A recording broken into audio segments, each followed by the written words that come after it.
É interessante porque esse livro vai falar de uma mulher. E é difícil você ver na Bíblia um livro dedicado a ela, né? A uma mulher. Especificamente um livro, são 10 capítulos. Só para contextualizar, tá? A gente até conversou na aula anterior e nós falamos um pouco, né? E eu contei um pouco da história, tentei de uma forma bem resumida, que foi 1 hora, para falar um pouco do que está acontecendo, né? Então a gente vê um povo, ele foi escravizado, né, no Egito, e a gente vê a forma como isso aconteceu, e a gente vê o que Deus usou, né? E vem usando homens para poder libertar, né? Estar em comunhão, libertar, querer realmente a salvação do seu povo, né? E o seu povo é aquele que realmente faz a vontade de Deus. Mas a gente sabe na história que esse povo, em algum momento, foi dado o nome de judeu, né? Os judeus, né? Foi escolhido. E o que acontece? Como a gente é desobediente, né? A gente obedece a Deus mais ou menos como um filho, né? Um filho desobedece o pai e ele paga um preço. E muitas vezes nem é pelo pai que vai causar a maldade, mas é porque a gente mesmo é causador das nossos próprios problemas, né? Por que eu estou dizendo isso? Porque, continuando aquela história depois da libertação, o povo vai peregrinar no deserto e Jeremias, né?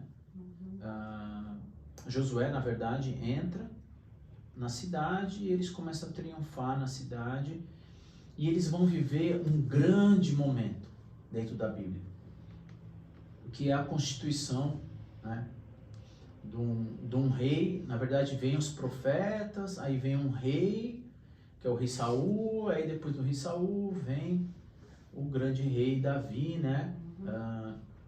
Samuel é escolhido como profeta para ir na casa do pai de Davi, e Davi vira um grande rei, resumindo, né?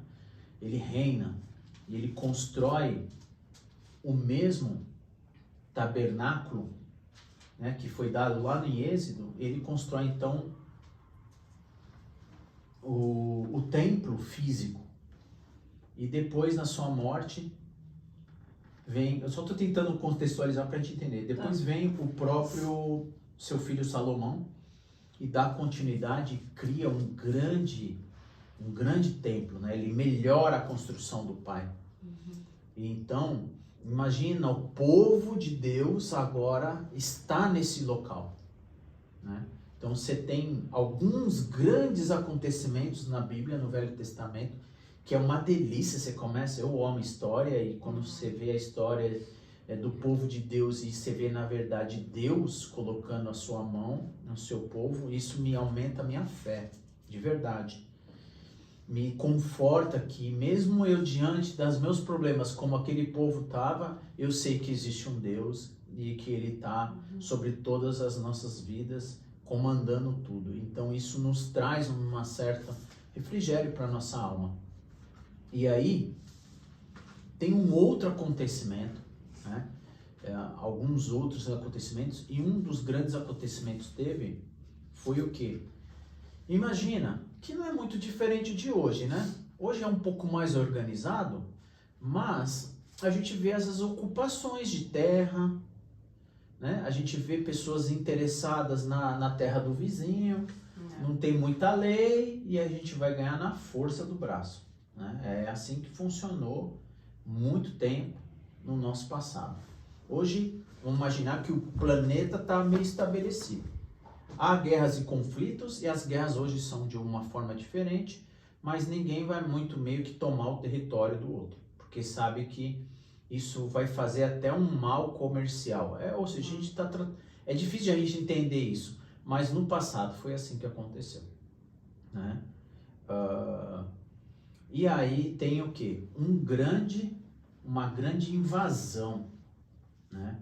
A gente chama que essa palavra exílio, né? O povo foi exilado, mais ou menos igual, não vamos dizer, não foi escravizado, mas o império babilônico, ele invade e assume Israel. O próprio rei, que é Nabucodonosor, ele vai destruir tudo aquilo, ele tem outros deuses, sempre tem outros deuses envolvidos, e os povos se curvando para outros deuses, tá? Só que não fica barato. Aí vem um tal de o Império Persa. Então, se a gente olhar o mapa aqui, não sei se na Bíblia de vocês tem mapa, mas vale muito a pena entender. A gente vai ver lá no livro de Esther, ó, é que é muito pequenininho aqui, ó, para vocês verem, tá vendo? Aqui, ó, aqui mais ou menos tá, ó, aqui tá o Egito, ó, você lembra da geladeira, ó? Aqui tá o Egito, aqui mais ou menos, ó, você lembra quando Jesus desceu pro Egito? Ele fugiu para não ser morto por Herodes, logo quando ele nasceu. Ó, aqui tá o Egito, que é o que a gente conversou lá de as histórias que a gente falou das duas, da metanarrativa, né? A gente falou de Abraão e a gente viu a semelhança na história da libertação do povo do Êxodo. Aqui, ó, mais ou menos, dá pra ver? Aqui, ó, mais ou menos, tá o povo de Israel, Jerusalém. Agora a gente está falando aqui da Babilônia, tá vendo? E aí, ó, tudo esse marronzinho é o Império Persa. Eles dominaram tudo isso. Então imagina agora, várias terras estão dominadas por um Império Persa, né?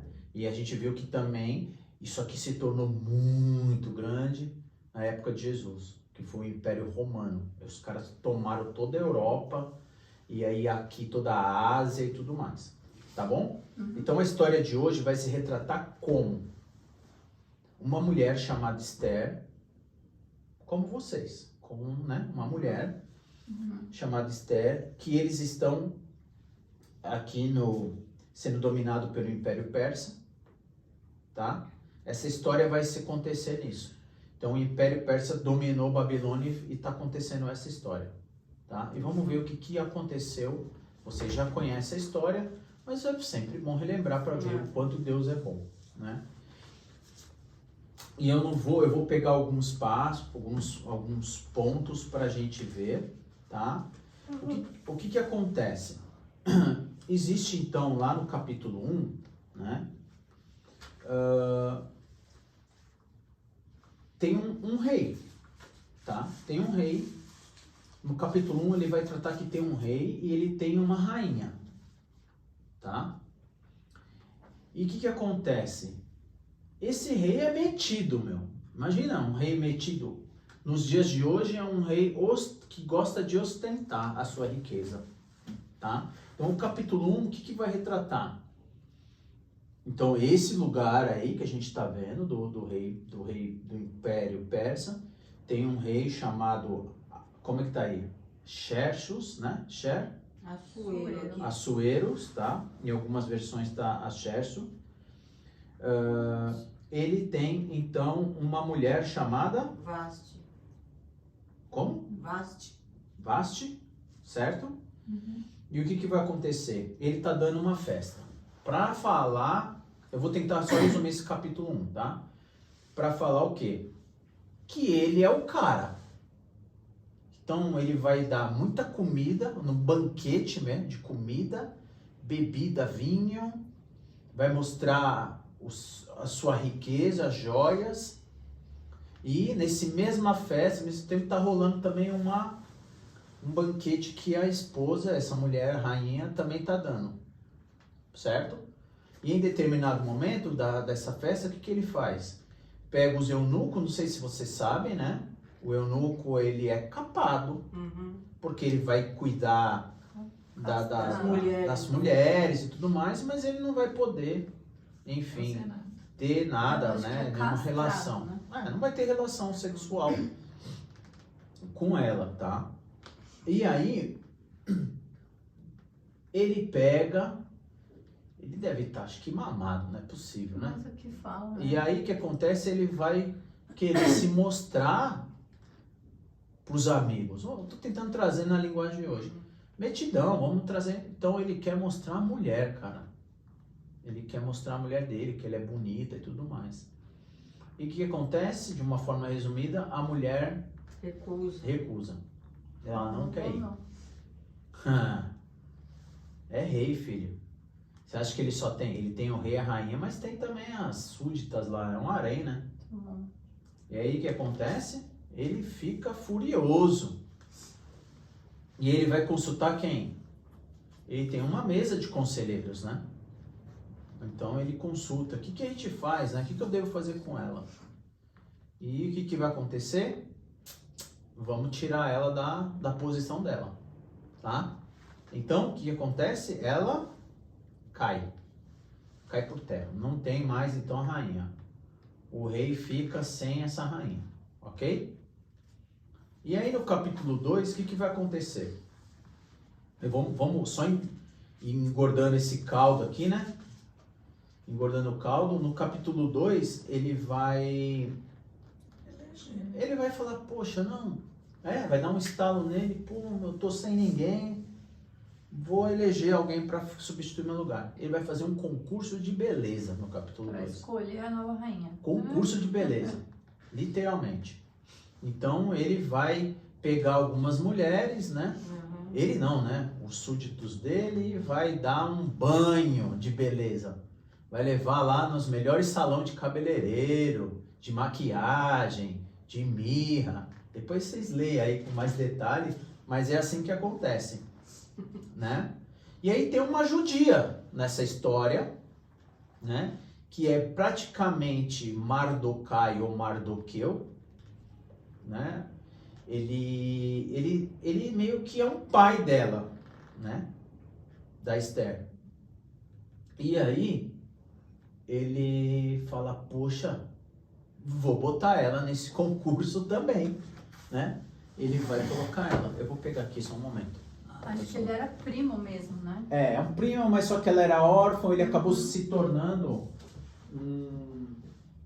representou o pai, na vida ele estava cuidando dela, ele como se fosse um pai de adoção, né? Enfim, ele era mais velho, enfim, ele estava cuidando dela. Ok? Tá. E aí então, vou pegar aqui. Isso acontece aí no capítulo 2, tá? Entre 1 e 2, vai acontecer de que o rei vai se deparar com ela. Vai escolher ela, né? Ele vai ver lá aquele desfile e tal, e falou, meu, que mulher linda. Ele, então, ela se torna a rainha, né? O que acontece? No capítulo 2 mesmo, Na verdade, eles tinham um propósito eu de vou pôr até- a Esther lá, né? O próprio primo tinha um propósito de pôr ela lá para mas poder a gente vai ver que não é ele, né? salvar. Vamos- Mas ele fez mais ou menos assim, quem sabe você lá consegue fazer alguma coisa, né?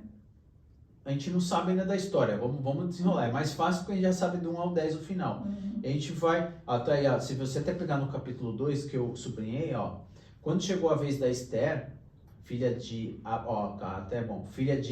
Abiail, tio de Mardoqueu, que tinha adotado como filha, né? Ela não pediu nada além daquilo que Hegai, oficial responsável pelo harém, sugeriu. Esther era favorecida por todos os que viam. Então, olha, imagina, né? Chamava atenção. Top model ela, né? Ela deve ser uma gata, como diz. Ela foi levada ao rei Xerxes, né? Aqui nessa versão do NVI, a residência real no 10º mês. Isso é importante. Anota. Capítulo 2, Grifam até, se vocês puderem na Bíblia. Isso é muito interessante. Capítulo 2, esse versículo aqui na parte B, versículo 16. Então, ela foi levada ao rei Xerxes, à residência real, no 10º mês do mês de Tebete, e no 7º ano do seu reinado. O rei gostou mais de Esther do que de qualquer outra mulher. Ela foi favorecida por ele e ganhou a sua aprovação, mais do que qualquer outras virgens. Então colocou nela uma coroa real e ela se tornou a rainha em lugar de Vasti. Tá? No próprio capítulo 2, o que aconteceu?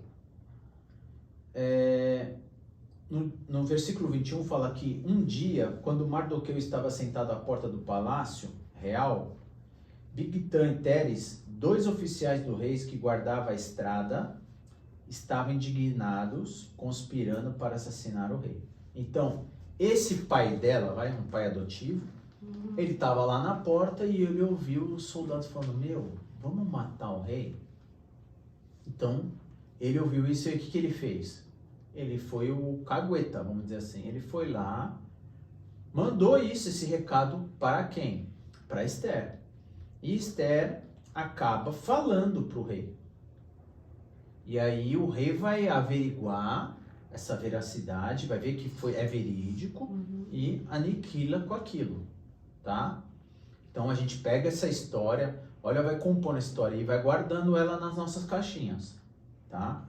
Até se você ver lá no versículo 23, está confirmando, depois de investigada a informação e constatada a sua veracidade, os 2 oficiais foram empalados. Tudo isso foi escrito no livro de Anais, na presença do rei. E o que acontece então no capítulo 3, né? Depois desses acontecimentos, o rei Xerxes, né, honrou quem? Amã, um filho de Emedata, descendente de Agag, promovendo e dando-lhe uma posição mais elevada do que os demais nobres. É mais ou menos uma hierarquia, né? Reinado, e aí o cara, ele fica ali sentado só no trono. E tem o quê? Os seus governadores, né? Isso tinha lá no Império Romano, né? Você tinha César lá em Roma, aí você tinha Herodes, né? Pilatos, né? Ou seja, Herodes lá onde estava Jesus em Cafarnaum, Herodes, Pilatos lá em Jerusalém. Então você tem, né? Como você tem mais ou menos, né? Que a gente é presidencialismo. Mas você tem lá o presidente da república, você tem os governadores, o prefeito e tudo mais. Então, você tem esse cara aqui que é o cara da confiança dele. Ele, então, chama esse cara. E aí no versículo 3, de 3:3, então os oficiais do Palácio Real perguntaram a Mardoqueu por que você desobedece à ordem do rei. O que acontece que esses reis têm muito, né? Eles querem que a gente se dobre o joelho a eles, né? O próprio César, né? A gente quer cultuar César, né? E isso não vai muito longe, né, irmãos? Um papa, não sei, a gente foi, né, muito católico, né? Catequese, né? A gente foi catequizado, né? A catolicismo chegou muito forte, né, aqui no nosso país. E o Papa, ele é o quê? Ele é a palavra, né? Diante. E não só ele, como tem os outros santos, né? Que foi, né? A Virgem Maria, o João, os padres, né? Às vezes as pessoas reverenciam. Não, mas você tem, né? As pessoas reverenciam outros deuses, né? Eu não. Os deuses. Não, mas isso, imagina que existisse um império, né? Um rei, um império. Então o povo tinha que dobrar o joelho, passou, amém. Se prostrar. Né? Se prostrar. Até a gente, talvez, vocês, né? Um pouco mais velha, você passou alguém, você tem que se bênção, ou Senhor. Quando eu era pequena, tinha que pedir bem a bênção. Às vezes para os pais, mas às vezes... padre para você dar a mão, você tem que pedir isso, né? A gente tem que se reverenciar. Agora imagina nesses impérios. E o que acontece?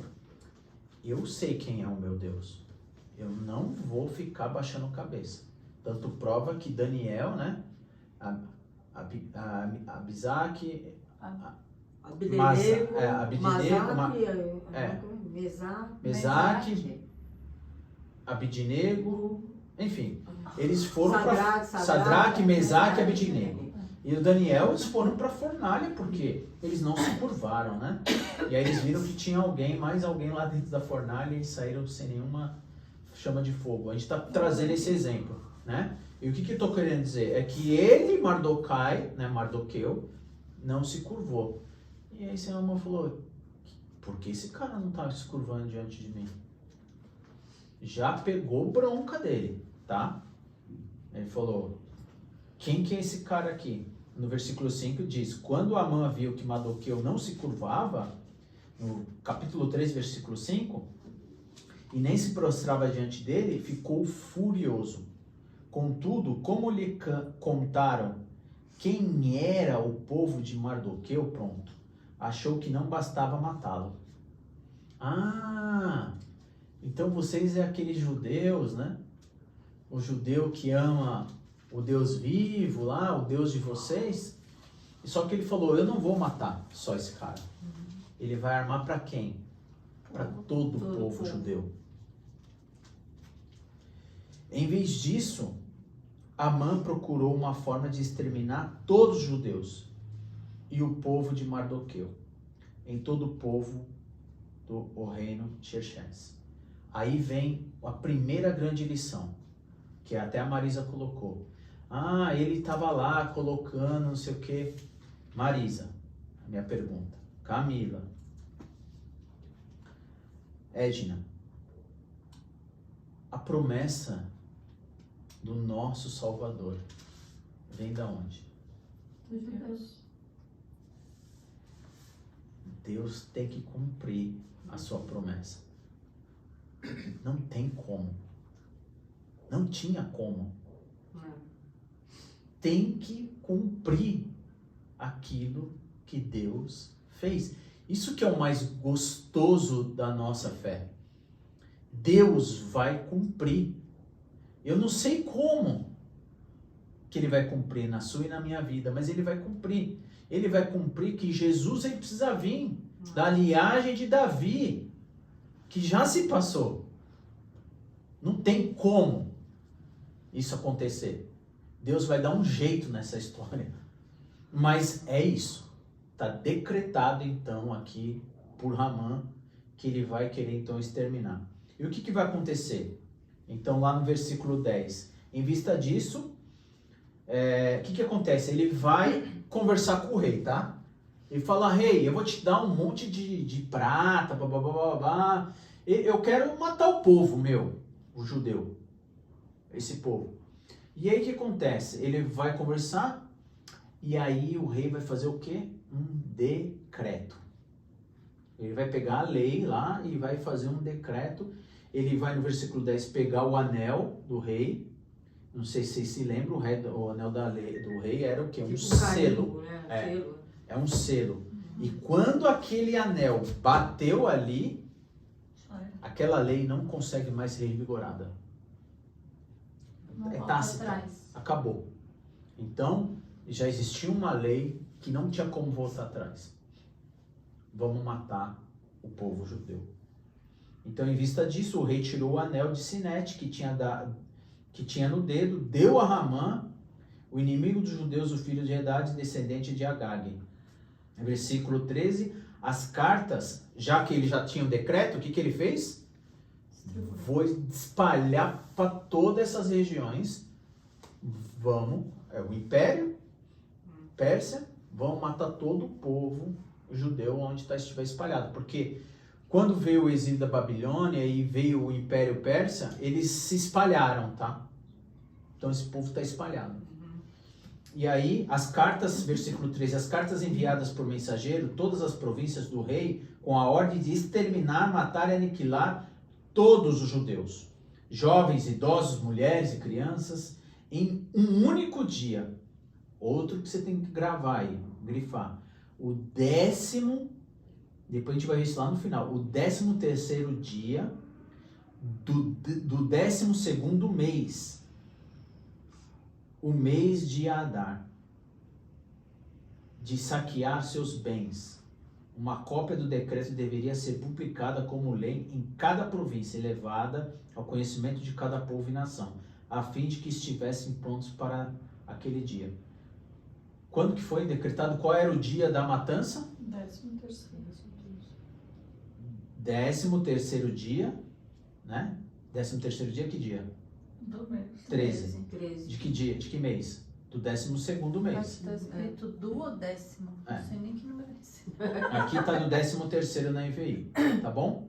Então pega isso e grava, já grifa na sua Bíblia, que a gente vai entender lá no final. No versículo 4, o que aconteceu? Mardoqueu, ou Mardoquai, no capítulo 4, ele vai fazer o quê? Cara, ele vai se desesperar. Né? Porque agora tem um decreto dele. Agora é o dele que está na reta, porque quem é que sabe que Esther? Ninguém sabia. Ninguém sabe que ela é judia. Não, ela não Mas o falou. Mardoqueu sabe. É. E o Amã sabe que ele vai matar. Então, no capítulo 4, versículo 1, quando Mardoqueu soube disso, que tinha conhecido, o que ele faz? Rasga as suas próprias vestes, vestiu como um pano de saco, cobriu como cinza pela cidade, chorando amargamente em alta voz. Ou seja, quando essas vestes são rasgadas, põe saco, cinza e tal, é como se ele tivesse em estado de luto, né? E ele fica desesperado, e aí ele precisa falar, né? Ele precisa tentar falar com a Esther o que aconteceu. Porque até aí Esther não está sabendo. Mas no versículo 8 do capítulo 4, deu-lhe também uma cópia do decreto que falava do streamer que tinha sido publicado em Suzã. Para que, então, ou seja, Mardoqueu tenta entrar em contato com a Esther através das pessoas que ficavam lá no pátio e tudo mais. Mardoqueu precisa falar com a Esther do que está acontecendo. Então Mardoqueu manda lá, através de... manda para que ela seja informada, entendeu? Lá no versículo 8. Para que ela mostrasse a Esther e informasse a situação, ordenando que fosse a presença do rei para implorar a misericórdia e interceder em favor do seu povo. Esther, você está aí, meu, na posição de rainha. Dá um jeito de interceder por a gente. Ó, Hadak retornou e relatou a Esther que o Mardoqueu lhe tinha dito. Então ela instruiu que dissesse o seguinte para Mardoqueu, no versículo 11. Todos os oficiais do rei e o povo das províncias reais sabem que existe somente uma lei para qualquer homem ou mulher que se aproxime do rei no pátio interno, sem ter sido chamado. Será morto, a não ser que o rei lhe estenda o cedro de ouro e poupe a sua vida. Aliás, eu não sou chamada na presença do rei há mais de 30 dias.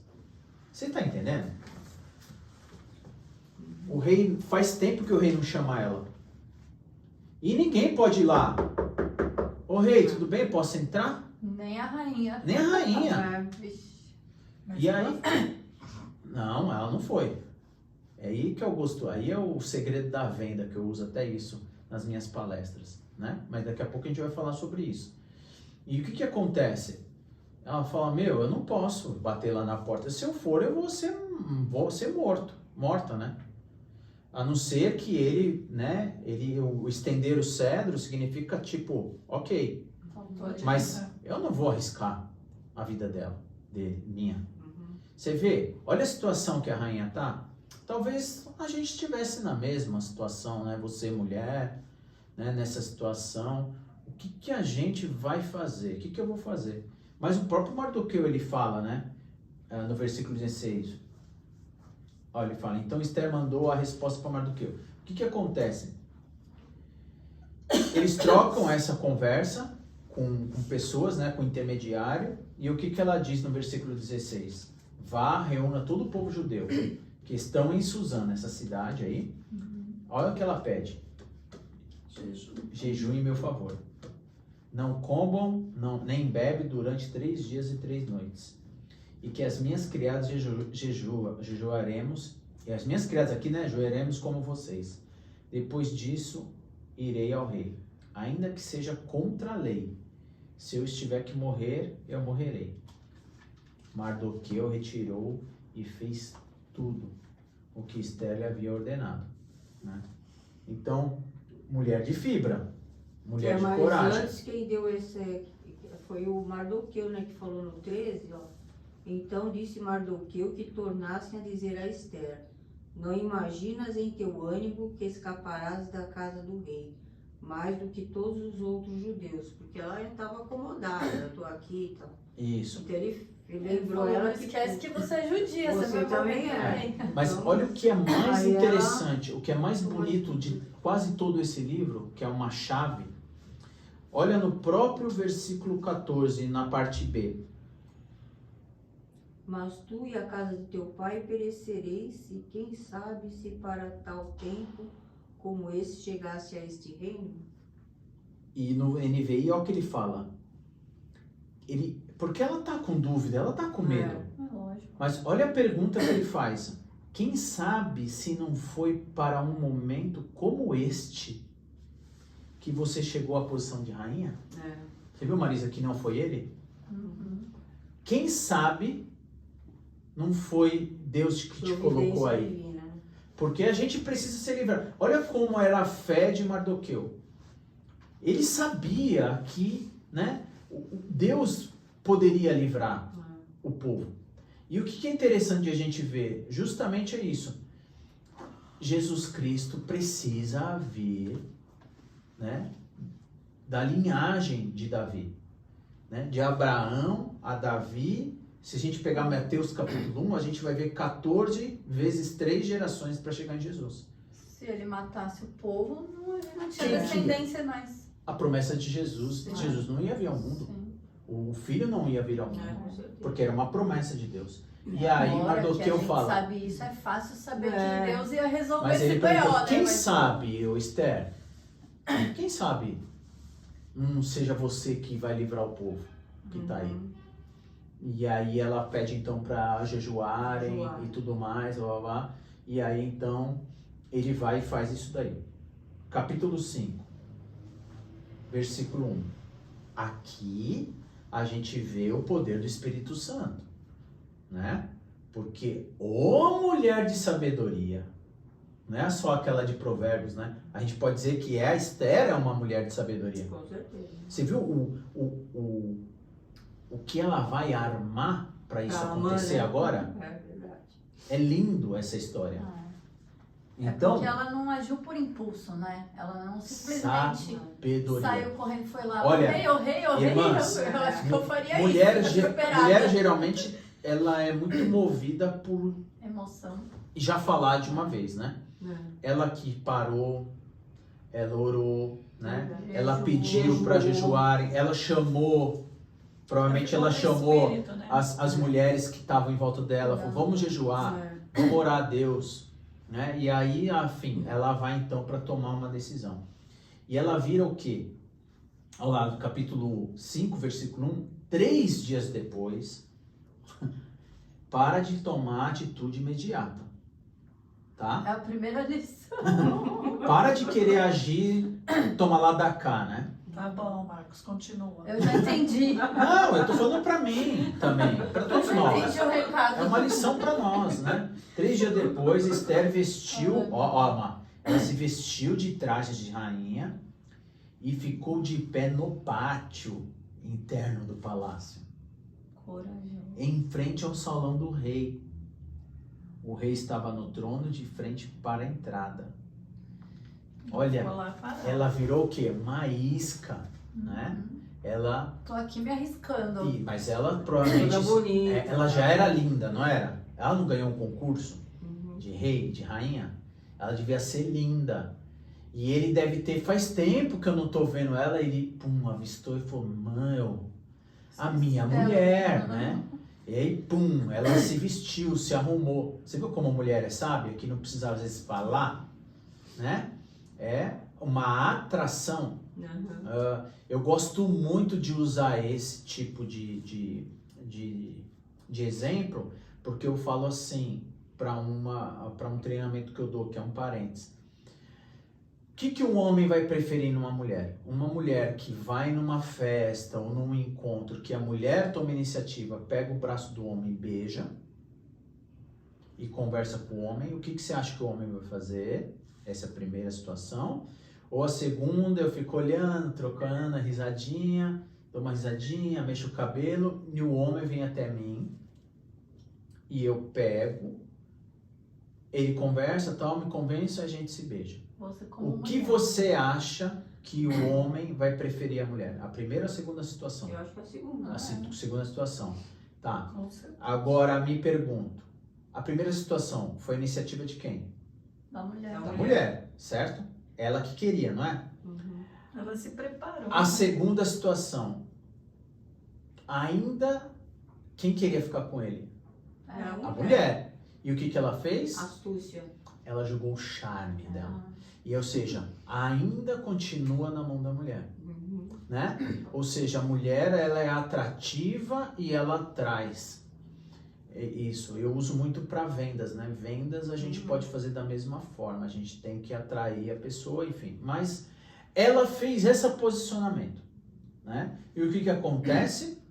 Lá no versículo 7, ele vai, estende, né, o cedro para ela, tudo, e ele encantado, né? O homem é um mole diante de uma mulher linda, sábia e tudo mais.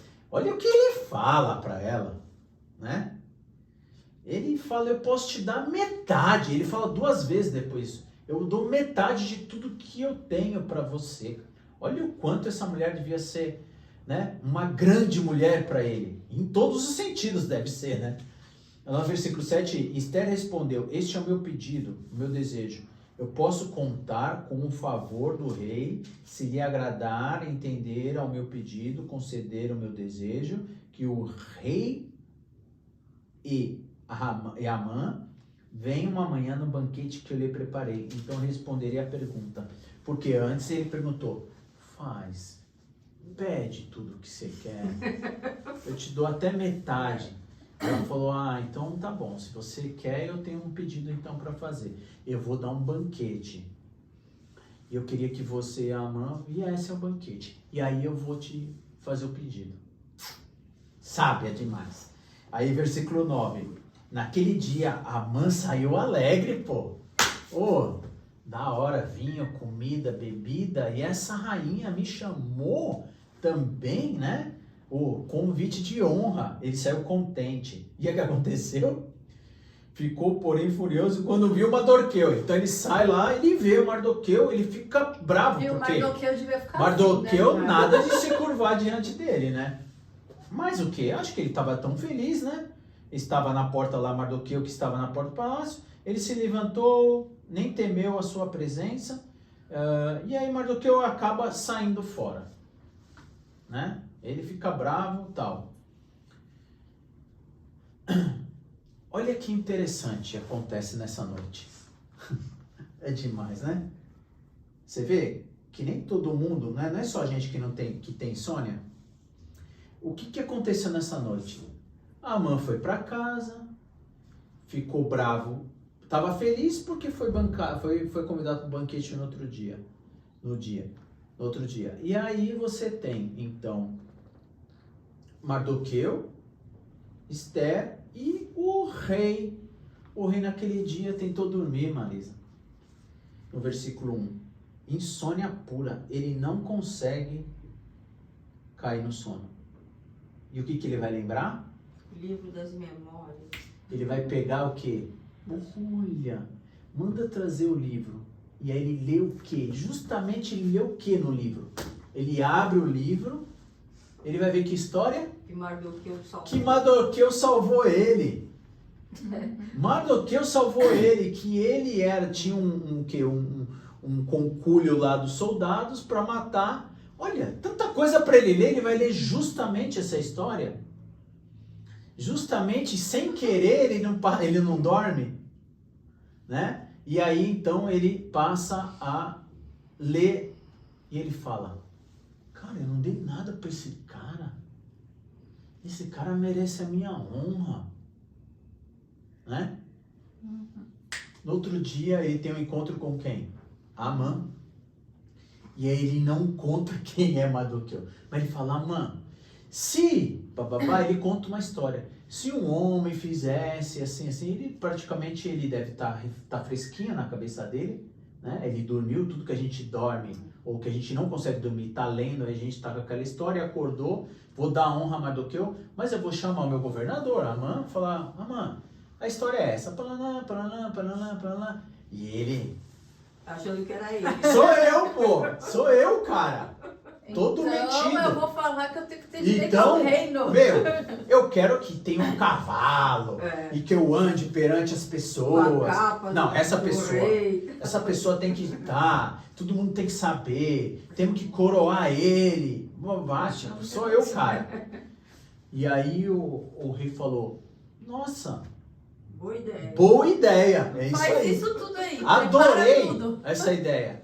E é com quem? É? Que é o tal de Mardoqueu? Coitado. Imagina a mama, a cara dele. Meu, caiu. Só que quem manda? É o rei. Quem manda é o rei, né? Manda quem pode, obedece quem tem juízo. Fora que ele tinha construído Só a forca, isso, né? nesse intervalo, né? Ele chegou antes, ele pediu para os seus soldados, enfim, construir uma forca muito alta que eu vou matar. Eu tô agora com o anel, né? O decreto, o cedro, eu vou matar, começar matando com esse cara. E ele constrói então a forca alta, só que aí acontece essa história que a gente está falando, Mardoqueu então é o cara. Ele coloca Mardoqueu no alto trono ali. Vamos continuar aqui. Isso aconteceu lá no capítulo, a gente fala, no 6 e no 7, né?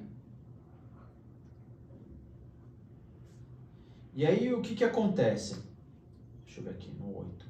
Se eu já estou no 8. Não, só no que a Esther 7. vai... Isso. Vai Aí a Esther, é o que ela vai fazer? Ela vai dar, então, né, a segunda festa, né? É isso? Ela deu a primeira festa, isso, ela deu o primeiro banquete, eles beberam e tudo mais. Não, ainda não deu. Não, banquete. agora Não, Agora que ela vai dar o banquete. Ela vai dar o banquete, ela vai dar um banquete, E aí ela vai falar. vai beber, babá, E vai e aí ela vai, falar sobre o que você quer, né? E ela vai declarar realmente, né? Ela vai falar, olha, eu podia ser escrava, não tinha nenhum problema, mas agora eu não sou mais escrava. Eu tô sujeito à morte. Meu povo e eu vamos morrer. E tipo, meu, como assim, né? O rei, o que você quer? Ele falou, meu, eu quero, né, esse decreto, a morte, babá. O que o rei faz? Ele fala, meu, eu não posso voltar atrás. Lei é lei, decreto é decreto, né? Então ele sabe quem é que fez essa arapuca, que foi Amã.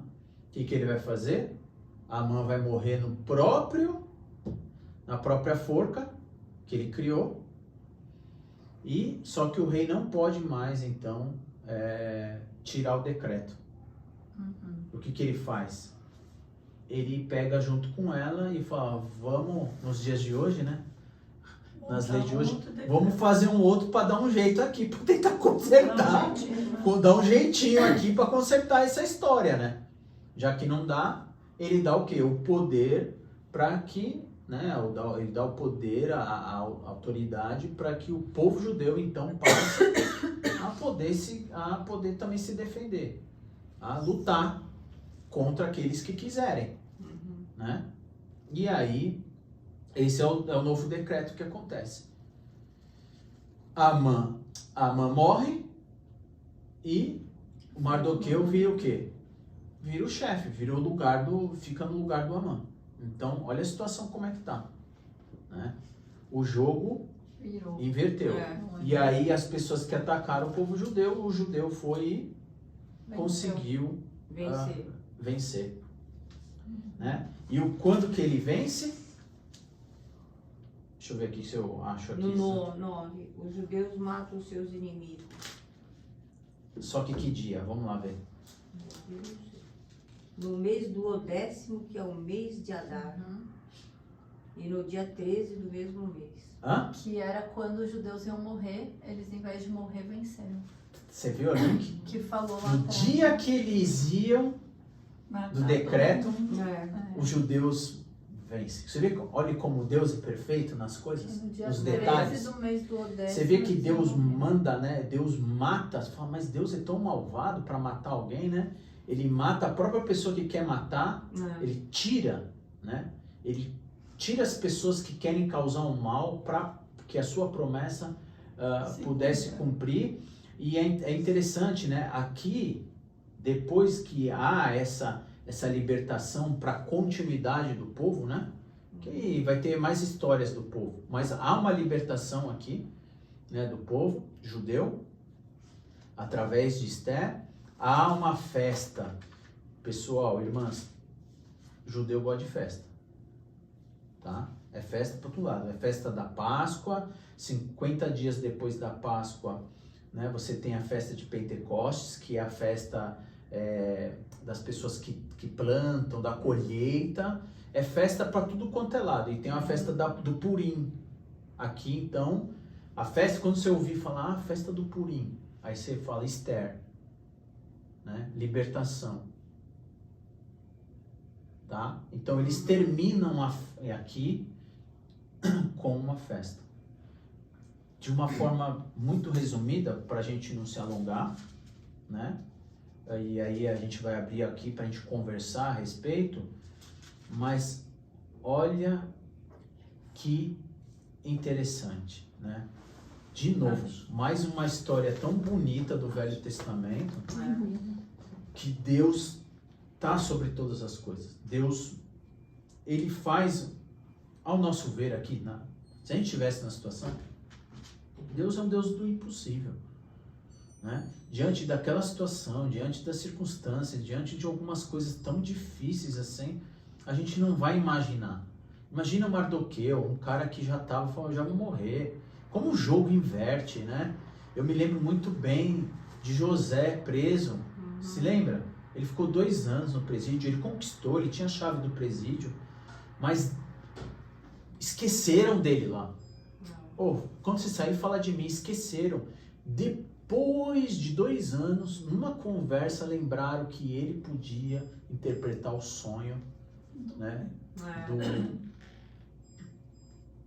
E aí, a gente vê que Deus, né? Ele é o dono do tempo, ele é o dono das coisas.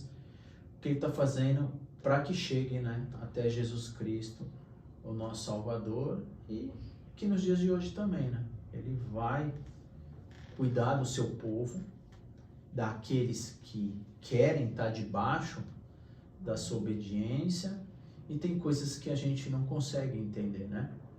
Não consegue entender porque uma morte de uma mãe aos 30 e poucos anos, né? Não consegue compreender porque, por exemplo, sua mãe acontece uma doença pro seu irmão, a gente não entende. É difícil. O fato é que você e eu precisamos nos colocar debaixo da vontade de Deus, da sua misericórdia e do seu poder, né? E é isso. Eu recentemente estudei esse livro, tá bem fresquinho, né? Esdras, Neemias e Esther. Eu queria trazer Esther porque a gente tem maior parte de mulheres. É um livro que é muito bonito, é um livro que vocês podem usar nas aulas de vocês como mulher. Vocês falam muito sobre mulher. E ela foi muito sábia. Foi mesmo. Ela pediu antes, né, a intervenção de Deus. E eu abro para vocês comentarem, falarem o que vocês acham que a gente pode aprender mais ainda nessa história tão bonita. De uma mulher, hein? Está escrito aqui. Tá Eu vejo que o escrito. maior exemplo da Esther foi esse mesmo, ela se curvar diante de Deus numa situação difícil, no qual era impossível já, aos olhos de todos, né? Era quase impossível aquela lei ser feita e reverter uma coisa que já estava dentro da lei. E ela foi sábia, mesmo numa situação difícil, que ela sabia, todo o meu povo vai morrer, inclusive eu, né? E ela se propôs numa situação tão difícil. Qual foi a primeira coisa que ela fez? Ela se prostrou diante de Deus e falou para o povo: calma, vamos orar, né? Vamos jejuar. Então ela tinha uma fidelidade grande com Deus, né? Então o exemplo de Esther é a confiança que ela tinha diante de uma situação muito grande, e ela se prostrou aos pés do Senhor, né? Através do jejum, da oração. Lógico que a oração, o jejum, ele é a oração. Não tem jejum sem oração, né? Eu queria pegar o que a Marisa está falando. Eu tinha muito a minha visão de pessoas que fazem, né, as coisas assim, sabe? Mas quando eu vejo, eu estou estudando a história do Velho Testamento, eu na verdade não estou mais olhando pela ótica das pessoas. Eu estou olhando pela ótica de Deus. Porque toda a Bíblia está contando a história do nosso Deus. Porque o que vai agradar a Deus é a nossa fé. A fé em Deus. Então, Deus é o que é o autor do livro. Deus que é o autor de tudo. A gente tem que ser obediente, como a Esther está fazendo, como eu devo fazer, como vocês devem fazer. A confiança que a gente tem que ter em Deus, né?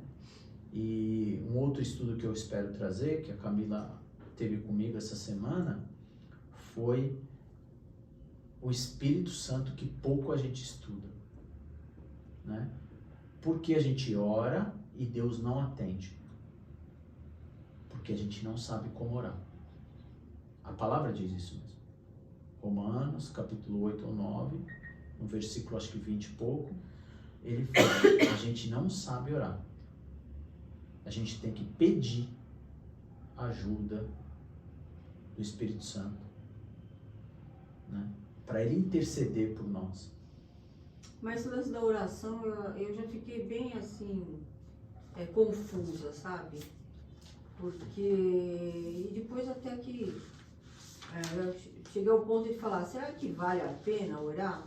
Será que, porque Deus acaba fazendo o que Ele quer, então não o que a gente quer, né? Então fiquei naquela dúvida. Olha aqui, ó, Romanos 8, 26. Mas depois, quando eu vi Davi, naquela história que eu acho muito bonita, que ele, mesmo sabendo que Deus ia condenar, já tinha falado: olha, seu filho vai morrer. Mas mesmo assim ele quis ainda orar, pedir a Deus para falar: Senhor, me perdoa, se tiver condições, então que meu filho viva. Então ele ficou lá, ele jejuou, ele fez tudo.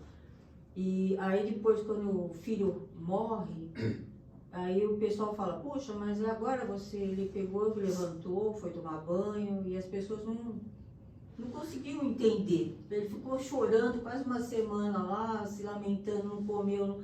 Aí quando a criança morre, ele tem uma atitude completamente diferente. Aí ele levantou, foi tomar banho, depois ele foi comer, foi no templo, agradecer a Deus, e depois foi comer. Então eu entendi, eu falei: não, a gente tem que orar sempre, porque sempre vai existir uma oportunidade. Se Deus quiser, Ele vai mudar o seu propósito. Sempre. Então o que eu entendi é isso, que na realidade, que nem a morte da Priscila, a gente fica super triste, porque ela morreu e tal, mas só que para Deus não é a Priscila, é todo um projeto que Ele tem de vida, que entra a mãe, o marido, os filhos, e a gente só olha naquela pessoa. A gente, né? É nós. Porque o nosso Então, sentimento qual é o também... propósito dele, de repente? Talvez com a morte dela, ele vai alcançar alguma coisa que a gente não consegue entender. A maior dificuldade nossa é entender, e a gente quer ser Deus. A gente quer assumir um papel que não é nosso. Então hoje eu sei que, sabe, eu não entendo tudo. Deus sabe o que é melhor. Mas olha que interessante esse versículo, que foi uma aula de 1 hora. Romanos 8, 28. Da mesma maneira, também o Espírito nos ajuda Porque, irmãs, o Espírito Santo, ele é Deus. Ele é uma pessoa. Ele é uma pessoa, não física, mas ele é uma pessoa. Jesus é uma pessoa, Espírito é outra e Deus é outra, e os três é uma coisa só. Difícil de entender, mas é assim que Deus se manifesta. E entre nós, o Espírito dele. Romanos mesmo fala que o Espírito testifica com o nosso Espírito. E ele fala assim, da mesma maneira, também o Espírito nos ajuda aonde? Em nossas o quê? Fraquezas. E aí esse irmão, ele vai dar uma aula falando o que é fraqueza, o que engloba a fraqueza e o que é ajuda. Ele vai enriquecer isso. Mas ele fala, porque não sabemos orar como convém. Então essa palavra convém também tem uma explicação sobre convém. Mas olha que interessante. Mas o próprio Espírito intercede. Também é uma outra palavra que a gente estudou. Por nós. Com gemidos inexprimíveis. Então, a primeira coisa nas nossas orações que eu aprendi aqui é: você e eu somos fracos. Eu preciso, nessa minha fraqueza, entender que eu sou um doente. Ele vai falar que fraqueza é doença. E ele vai explicar os tipos de doença. Inclusive, câncer é uma doença terminal. Não dá para combater. Ela é doença terminal. Natural, ela vai matar. Porque não tem cura natural. Então, é legal que a irmã tinha essa consciência. Só que o que acontece? Você talvez já ouviu que teve pessoas que foram curadas. Que entraram em remissão. Isso é o quê? É sobrenatural.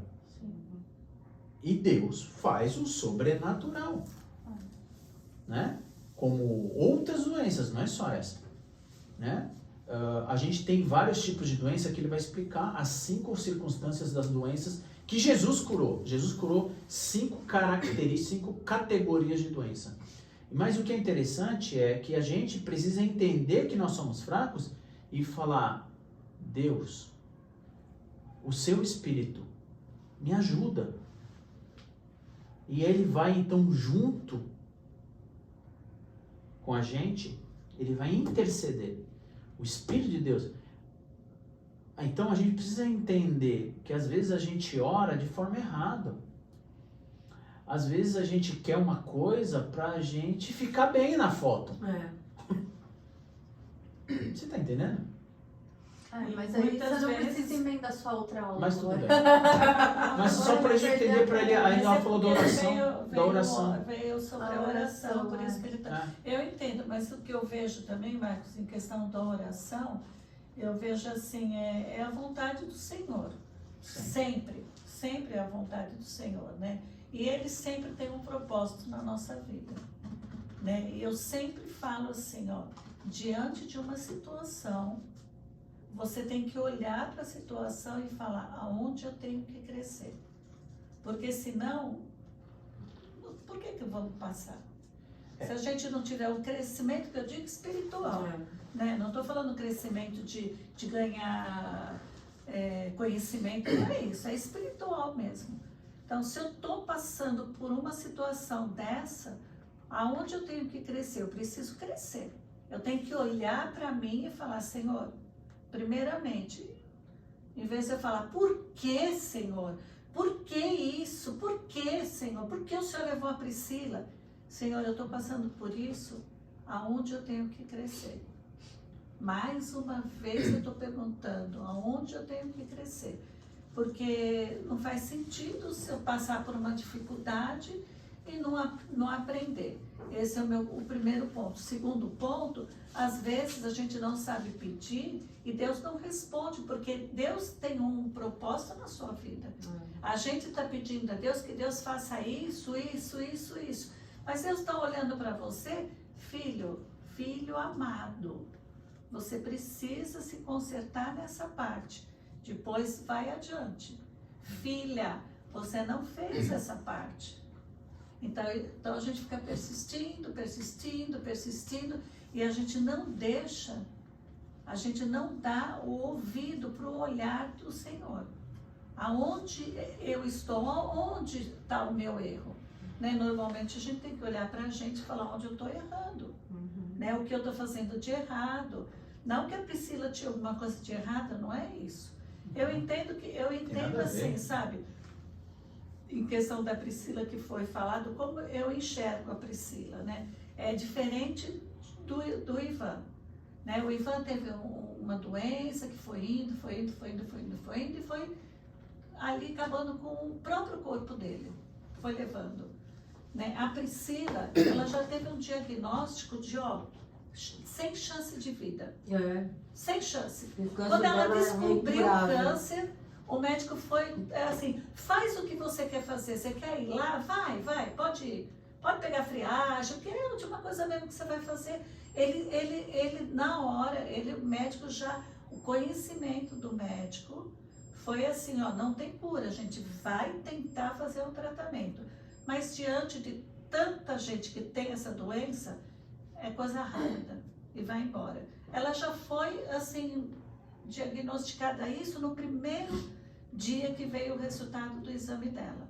Já foi, assim, fez por fazer. Foi o que eu estava falando para o Felipe esses dias aqui, conversando com ele. Eu falei, Felipe, diante da situação da Priscila, a cada dia que passou, Deus fez um milagre na vida da Priscila. Porque Ele tinha um propósito na vida da Priscila. Ele sabia o quanto a Priscila precisava, trabalhar para o Senhor, conhecer mais a palavra, entregar a vida dela fielmente ao Senhor, porque Deus tem um propósito na vida dela. Acertar os ponteiros, né? Com a família, Acertar os pais, isso. Deus deu uma oportunidade para ela e todos os dias Deus fazia um milagre assim que ela acordava, dando um dia Mas a você mais concorda de que vida ele faz para ele. com você também hoje?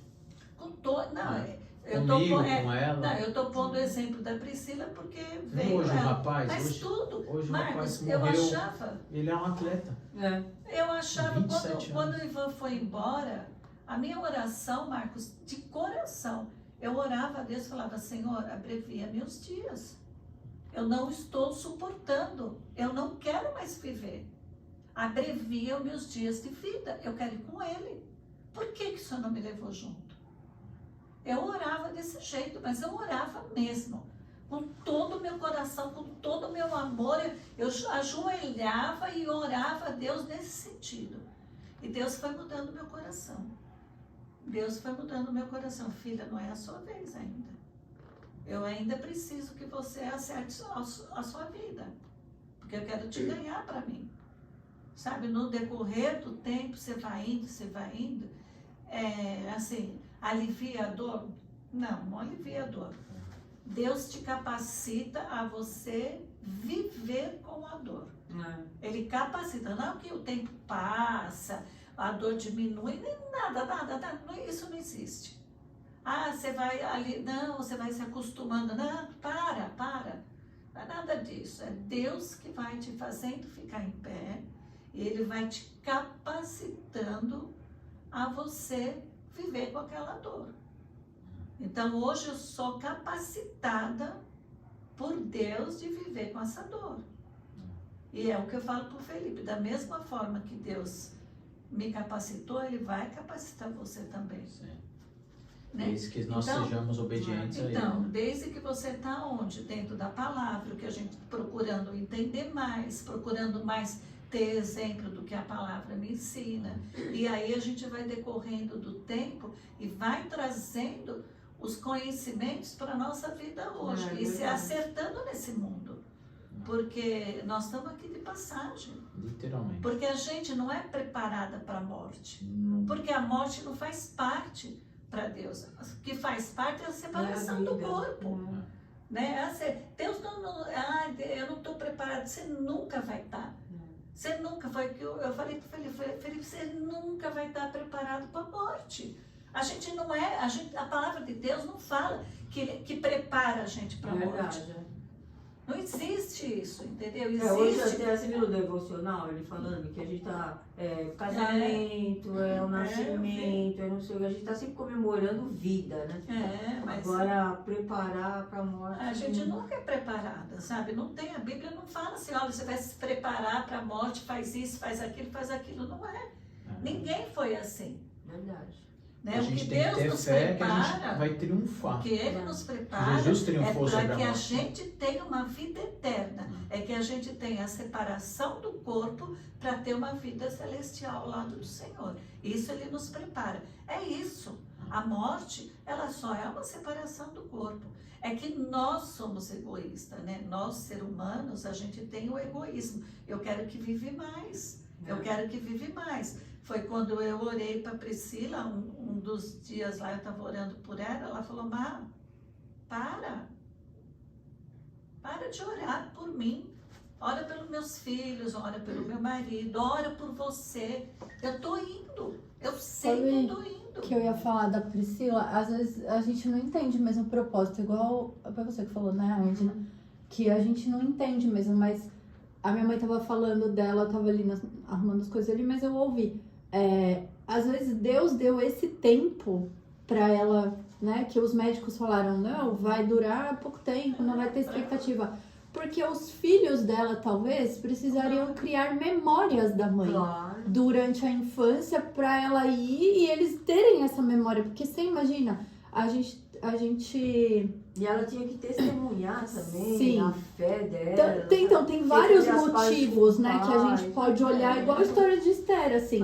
Pra mim, Esther foi uma pessoa de muito domínio próprio, né? Talvez o que falte em mim, eu encontro nela pra me espelhar, porque impulso, né? Tipo, o quê? Né? Vão matar meu povo? Não, peraí, que eu vou falar com o rei agora. O rei já ficou desesperada. Mas ela não, foi calma. Então, se a gente olhar pra vida da Priscila, tem um monte de lições que dá pra gente tirar e aprender também, né? Que ela aprendeu, né? Sim, e que ela ensinou. Com a própria dor dela. Ela falou que ela não escolheria, ela preferia ela depois da doença do que antes da doença. Uma vez ela deu testemunho, né? Ela fala. Ela não trocaria a vida dela. Ou seja, ela se tornou uma mulher Melhor. Ela fala que Deus deu uma oportunidade para ela ter a salvação através dessa doença. É que quando você se encontra de verdade com Deus, né, e se apega e vai vivendo com Ele, realmente é gostoso, né? Um refrigério melhor. Então é isso. Essa mesmo? Acho que a gente pode terminar com uma oração, né, primeiro. Então, A casa é tão